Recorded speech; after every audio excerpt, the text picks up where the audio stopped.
Have you ever wondered why your most promising relationships keep falling apart just when things should be getting good? Why you find yourself sabotaging the very connections you claim to want most? Tonight, I want to speak to you about something that lives in the shadows of your psyche, something that works tirelessly to destroy what your conscious mind desperately seeks to create. Your shadow self is not merely the collection of traits you dislike about yourself. No, it is far more cunning, far more dangerous than that simplistic understanding suggests. The shadow is the unlived life, the disowned aspects of your being that have been banished to the unconscious realm. And when it comes to love, when it comes to intimacy, when it comes to the sacred act of opening your heart to another, your shadow becomes a master saboteur. You see, the shadow does not want you to be happy. It does not want you to find peace in love. The shadow thrives on repetition, on the familiar ache of loneliness, on the dark comfort of confirmed expectations. It whispers to you in moments of vulnerability. It plants seeds of doubt when trust begins to bloom, and it orchestrates the very behaviors that will ensure your relationships crumble. But here is what you must understand. Your shadow's sabotage is not random. It follows patterns, ancient patterns that were carved into your psyche long before you knew what love was. These patterns are not your fault, but they are your responsibility. And until you turn to face them, until you drag them into the light of consciousness, you will continue to live out the same tragic story again and again. The shadow speaks to you through your triggers. When your partner does something that sends you into a rage disproportionate to the situation, that is not just anger, that is your shadow being activated. When you find yourself withdrawing just as intimacy deepens, when you pick fights over nothing, when you become jealous without cause, when you test your partner's love by becoming impossible to love, these are not character flaws. These are the shadow's defense mechanisms, protecting you from the very thing you claim to want. You must ask yourself, what am I so afraid of that I would rather destroy love than risk experiencing it fully? What wound am I protecting that is more precious to me than connection? What story am I telling myself about my worthiness that makes sabotage feel safer than surrender? The shadow often wears the mask of protection. It tells you stories that sound reasonable, even noble. It says, I'm just being realistic about relationships. It says, I'm protecting myself from getting hurt. It says, I'm not good enough for this person anyway, so I'll end it before they do. But these are not truths. These are the shadow's lies dressed up as wisdom. One of the shadow's most powerful tools is the creation of what I call the familiar wound. This is the pain, the suffering you have learned to call home. The shadow will orchestrate situations that recreate this familiar wound because, paradoxically, known pain feels safer than unknown joy.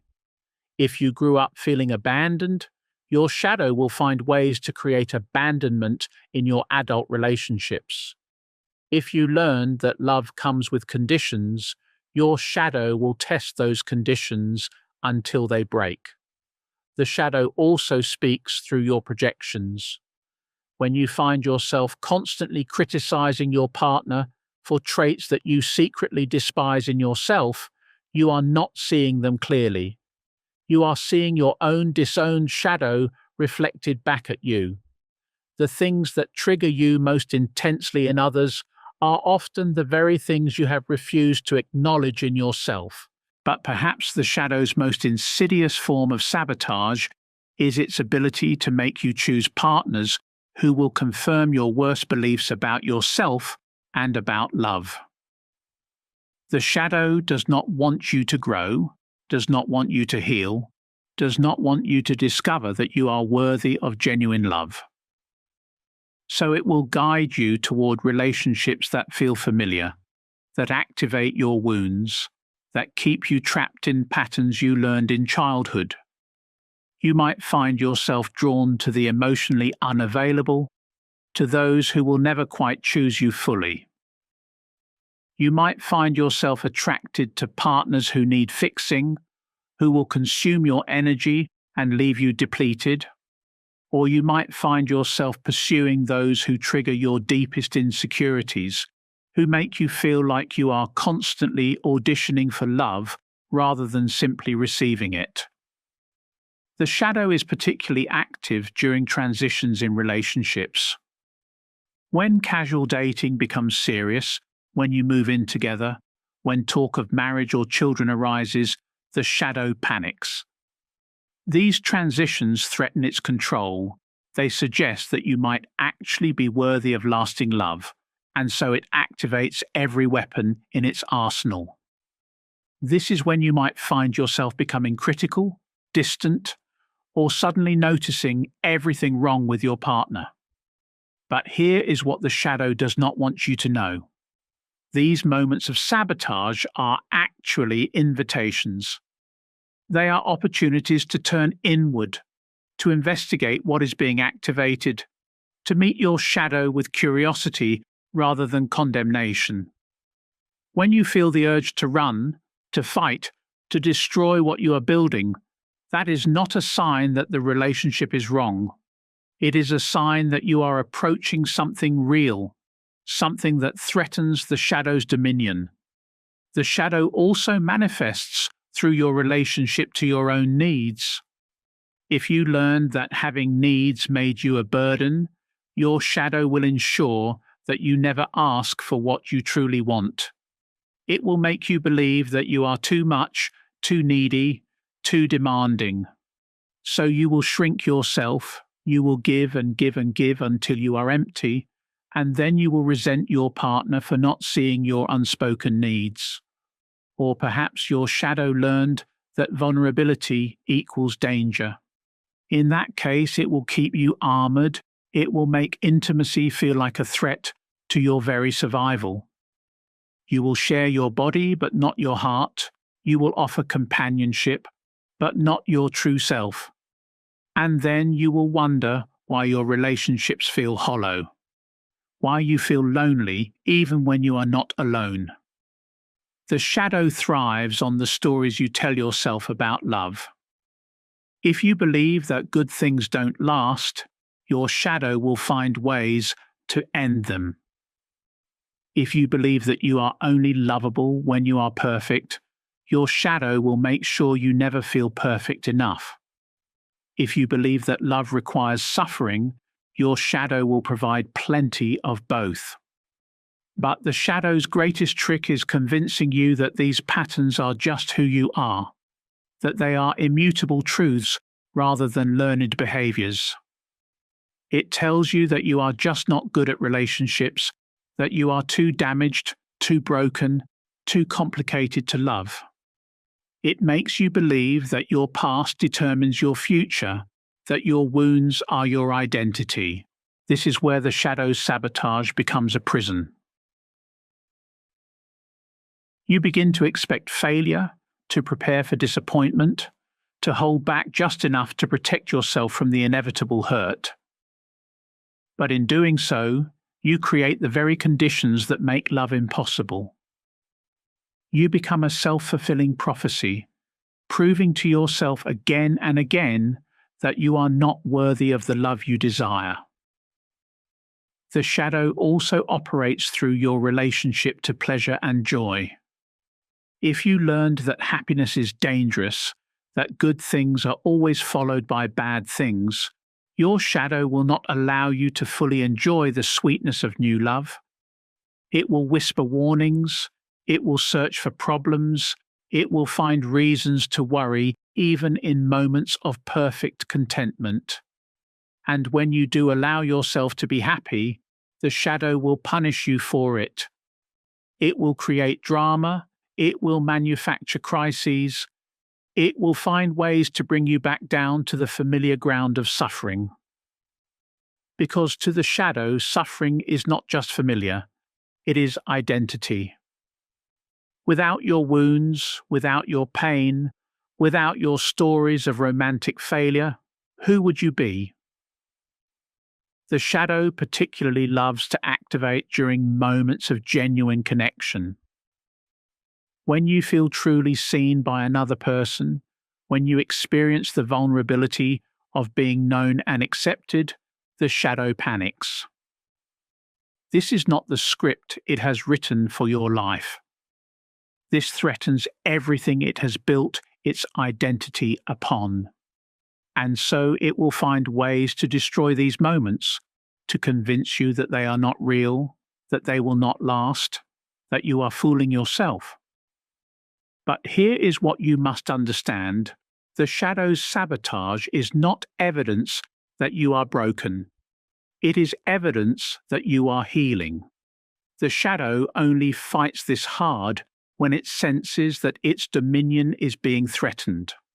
When love appears in your life, when genuine connection becomes possible, the shadow knows that its days are numbered, and so it fights with everything it has.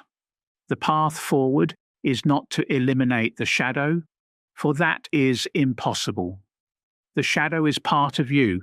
It has been with you since childhood. It has served a purpose in your survival.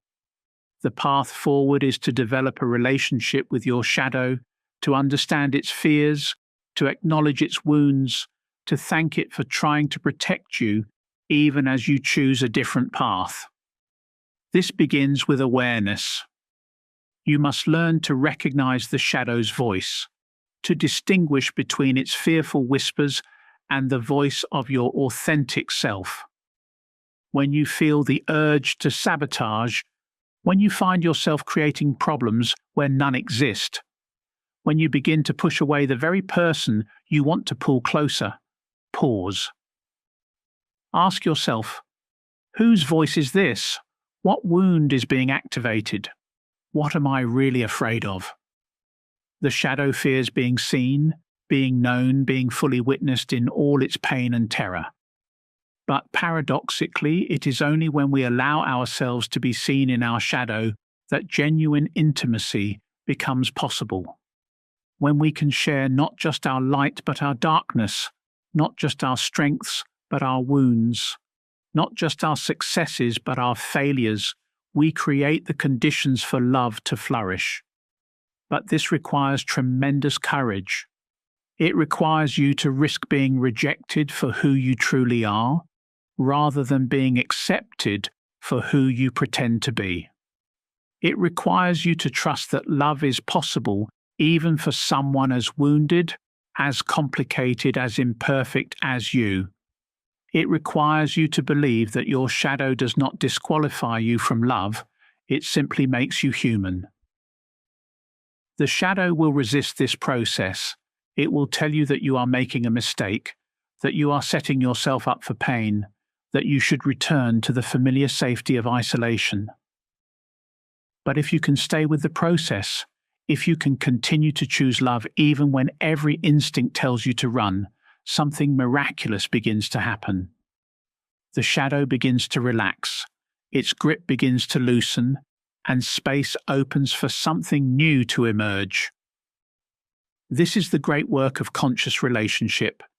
Not to find someone who will never trigger your shadow, but to find someone with whom you can safely explore those triggers. Someone who will not run when your shadow appears, who will not take your healing process personally, who will hold space for both your light and your darkness as you learn to integrate them. But first, you must be willing to do this work yourself. You must be willing to turn toward your shadow with compassion rather than condemnation, to investigate your patterns with curiosity rather than judgment, to understand that your sabotage is not evidence of your unworthiness, but of your humanity. The shadow's sabotage is real, its power is undeniable, its influence on your love life is profound. But it is not permanent, it is not unchangeable, and it is not your destiny. With awareness, with courage, With the willingness to face what you have spent your life running from, you can transform your relationship with your shadow. And in doing so, you can transform your capacity for love. Now, let us descend deeper into this labyrinth of self-sabotage, for the shadow does not merely whisper its destructive suggestions from the periphery of consciousness. No, it operates through what I have come to understand as the architecture of unconscious patterns, those invisible blueprints that govern how we move through the world of love and connection. You see, the shadow self is not content to simply create chaos in your romantic life. It seeks to establish what we might call a shadow system, a complex web of beliefs, behaviors, and energetic signatures that ensure your continued participation in the very dynamics that wound you.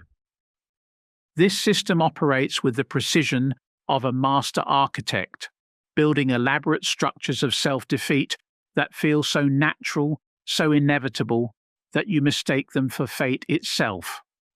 Consider how the shadow manifests in your daily choices, those seemingly innocent decisions that accumulate into patterns of romantic destruction. The shadow does not announce itself with dramatic gestures. Instead, it speaks through the voice that says, "Just this once," when you know you should walk away. It whispers through the rationalization that transforms red flags into charming quirks.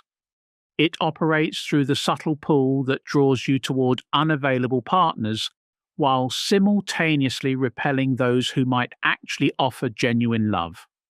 The shadow self has what I call energetic preferences, and these preferences are always calibrated to maintain familiar levels of pain and distance. Your shadow knows exactly what frequency of suffering feels like home, and it will orchestrate your romantic choices to maintain that frequency with stunning consistency. This is why you may find yourself repeatedly attracted to partners who are emotionally unavailable, or why you unconsciously push away those who come too close to your authentic self. But here is where the shadow reveals its most insidious intelligence. It adapts. When you begin to recognize one pattern of self-sabotage, the shadow simply shifts its tactics. Perhaps you have learned to avoid the obviously wounded partner, the one who wears their damage like a badge. But the shadow responds by drawing you toward the covertly unavailable, the one who appears healed but maintains emotional distance through more sophisticated means. The shadow operates through what I call the inverse law of attraction. While your conscious mind seeks love, safety, and connection, your shadow seeks what is familiar, what confirms your deepest fears about your own worthiness.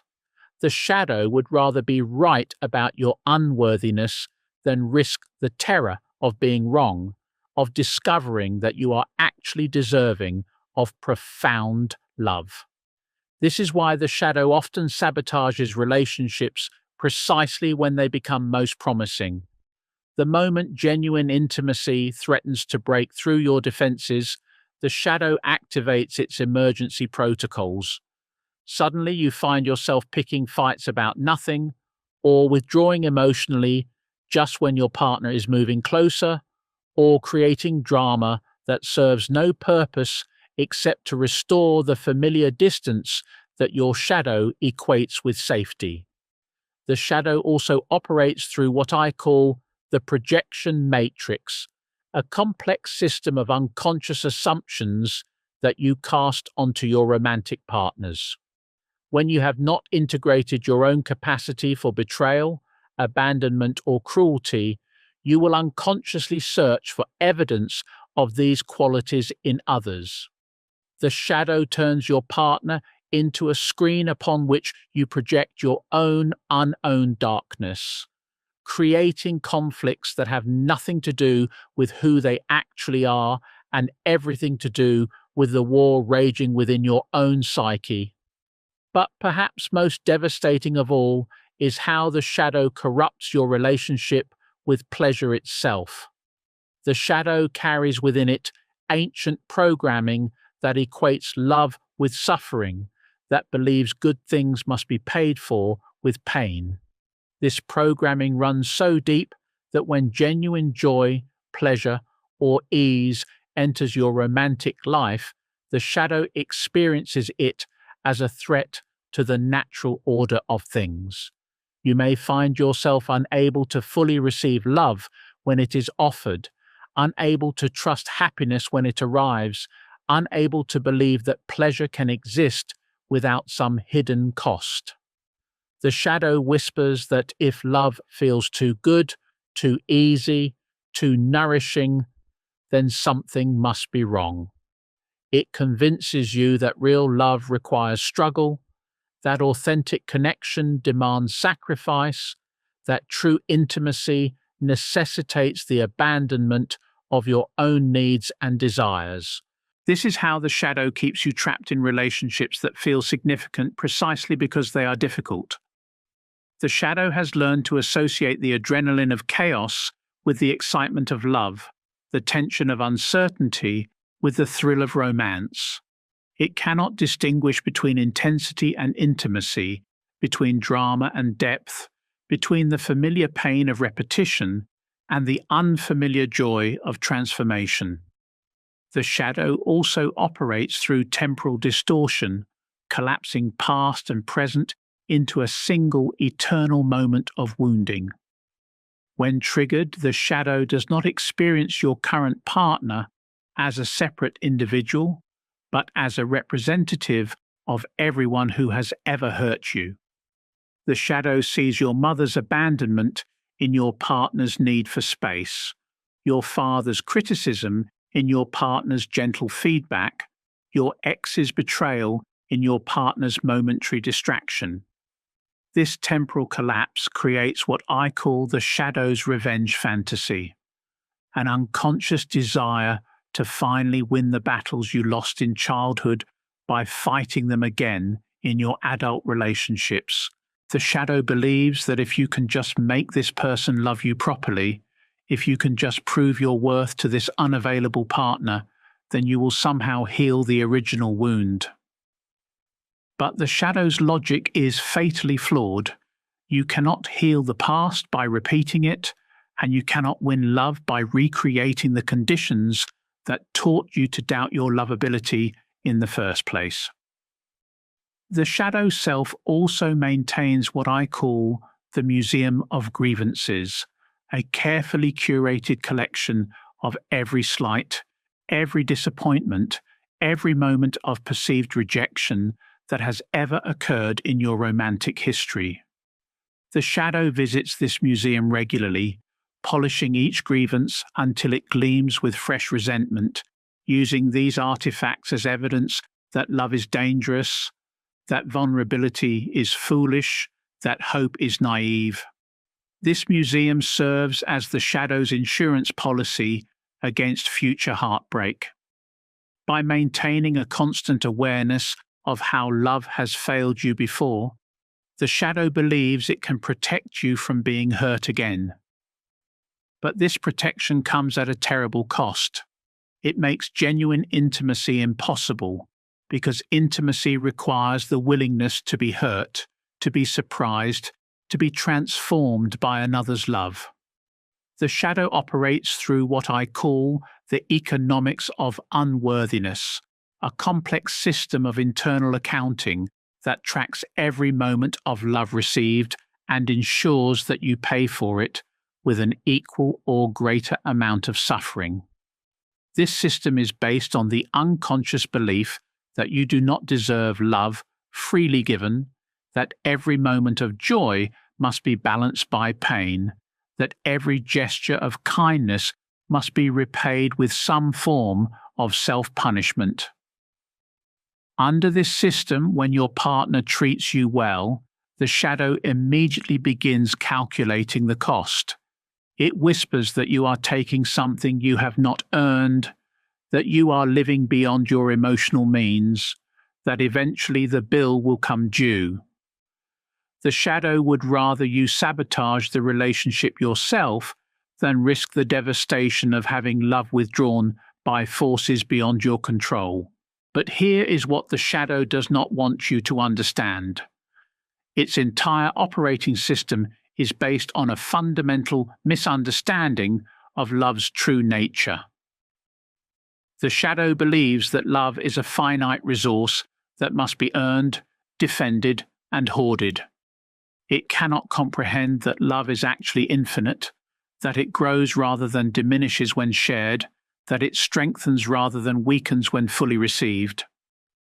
The shadow has confused love with the conditional approval you may have received as a child, where affection was contingent upon performance, where acceptance was withdrawn as punishment, where care was used as a tool of control. The shadow cannot distinguish between this counterfeit love and the genuine article, and so it approaches all romantic relationships with the strategies that may have worked in childhood but are catastrophic in adult love. This is why the work of integrating the shadow is so crucial for anyone seeking authentic intimacy. You must learn to recognize the shadow's voice, to distinguish between its fearful whispers and the deeper wisdom of your authentic self. You must develop the capacity to feel the shadow's terror without being controlled by it, to acknowledge its concerns without allowing them to dictate your choices. The integration of the shadow in love requires what I call radical honesty, the willingness to see and own the parts of yourself that you have been taught are unacceptable. This means acknowledging your capacity for selfishness, your moments of cruelty, your impulses toward revenge. It means owning the ways you have hurt others, the times you have chosen safety over truth, the moments you have betrayed your own heart out of fear. This radical honesty is not about self-condemnation, but about self-completion. When you can acknowledge the full spectrum of your humanity, including the parts that shame has driven into shadow, you free yourself from the exhausting work of maintaining a false persona. You no longer need to find partners who will carry your disowned darkness, because you have learned to hold it yourself with compassion. The shadow, when conscious, becomes not an enemy, but an ally. It transforms from a force of destruction into a guardian of authenticity, warning you when you are abandoning yourself for the sake of keeping someone else comfortable. The integrated shadow gives you the fierce self-love necessary to say no to relationships that diminish you, to walk away from connections that require you to be less than who you are. This is the great paradox of shadow work in love. By embracing your darkness, you become capable of receiving light.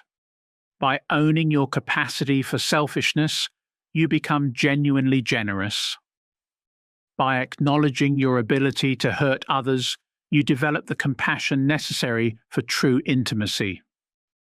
The shadow integrated becomes the foundation upon which authentic love can finally be built.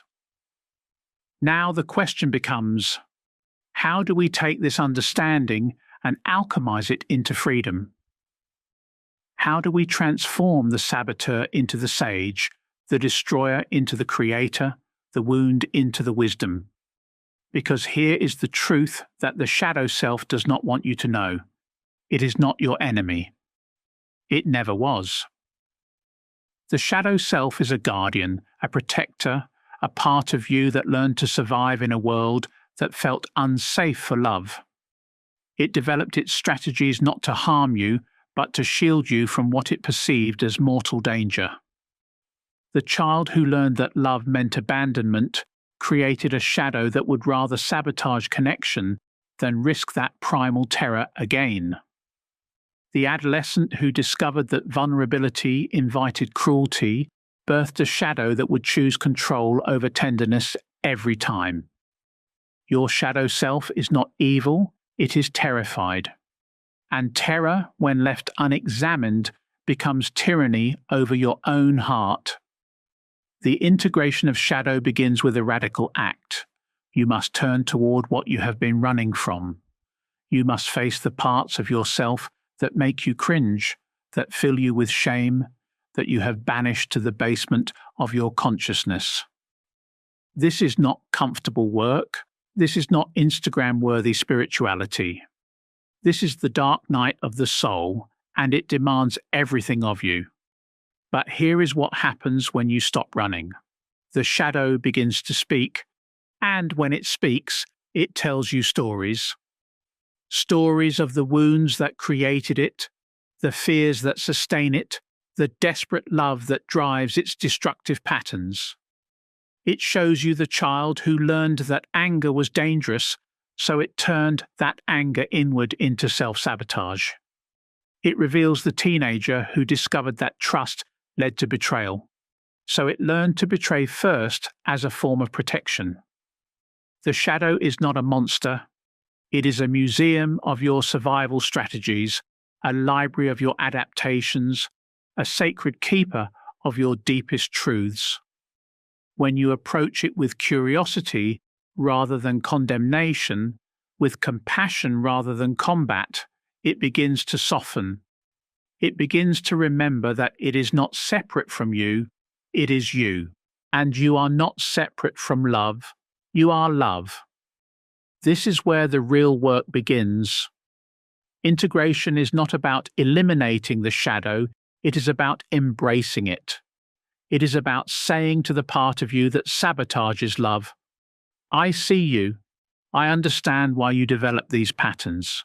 Thank you for trying to protect me. But I am not that wounded child anymore. I am not that betrayed teenager. I am an adult who can choose differently. The shadow self thrives in secrecy, in darkness, in the spaces where you refuse to look.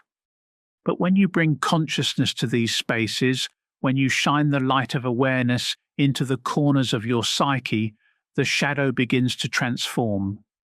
It stops being a force of destruction and becomes a source of power. It stops being a saboteur and becomes a guardian of your authenticity. This is not a one-time event. This is a lifelong practice. The shadow is not a problem to be solved. It is a part of yourself to be integrated. Every time you catch yourself repeating old patterns, every time you notice the familiar dance of sabotage beginning, you have an opportunity. You can pause, breathe, and ask, what is my shadow trying to protect me from? What wound is it trying to heal? What need is it trying to meet? And then, with infinite tenderness, you can meet that need yourself. You can give yourself the love you never received, the safety you never felt, the acceptance you never experienced. You can become the parent to your own inner child, the protector of your own heart, the guardian of your own soul. When you do this work, when you integrate your shadow with consciousness and compassion, something miraculous happens. You stop attracting relationships that mirror your wounds and start magnetizing connections that reflect your wholeness. You stop choosing partners who confirm your deepest fears and start selecting companions who celebrate your greatest truths. The shadow self, when integrated, becomes your greatest ally in love. It becomes the part of you that can spot red flags with laser precision, that can sense manipulation from miles away, that can protect your heart without closing it. It becomes the wisdom that knows the difference between authentic vulnerability and performed helplessness, between genuine connection and trauma bonding, between love and addiction. This is the paradox of shadow work. By embracing what you have rejected, you become whole. By loving what you have hated, you become free. By integrating what you have disowned, you become authentic. And authenticity, true authenticity, is irresistible. It is magnetic. It is the frequency that attracts not just any love, but the right love. The shadow self that once sabotaged your relationships becomes the guardian that protects them. The patterns that once destroyed your connections become the wisdom that deepens them. The wounds that once separated you from love become the bridges that connect you to it. But this transformation requires courage. It requires you to stop seeing yourself as a victim of your own psyche and start recognizing yourself as the author of your own story. It requires you to take responsibility not just for your actions, but for your patterns, your choices, your unconscious agreements with pain. This is not about blame. This is about power. When you recognize that you have been unconsciously creating the very experiences you consciously fear, you realize that you also have the power to create something different. You have the power to choose love over fear, connection over protection, vulnerability over safety. The shadow self has been your teacher all along. It has been showing you through sabotage and destruction exactly what you need to heal. It has been pointing you, through pain and pattern, toward the places in your heart that need attention. It has been guiding you, through chaos and confusion, toward the integration that will set you free. So thank your shadow, honor it, embrace it. And then, with full awareness of its gifts and its limitations, choose to write a new story. Choose to create new patterns. Choose to love from wholeness rather than woundedness, from integration rather than fragmentation, from consciousness rather than compulsion. This is how you transform the saboteur into the sage. This is how you alchemize the wound into wisdom. This is how you stop letting your shadow self sabotage your love life and start letting it sanctify it. The choice, as always, is yours. But now you know what you are choosing between. Now you know what is possible when you stop running from yourself and start running toward yourself. When you stop fearing your shadow and start befriending it. When you stop letting it control your love life and start letting it guide you toward the love you truly deserve. The shadow self is not your enemy. It is your invitation to wholeness. And wholeness, dear one, is where true love begins.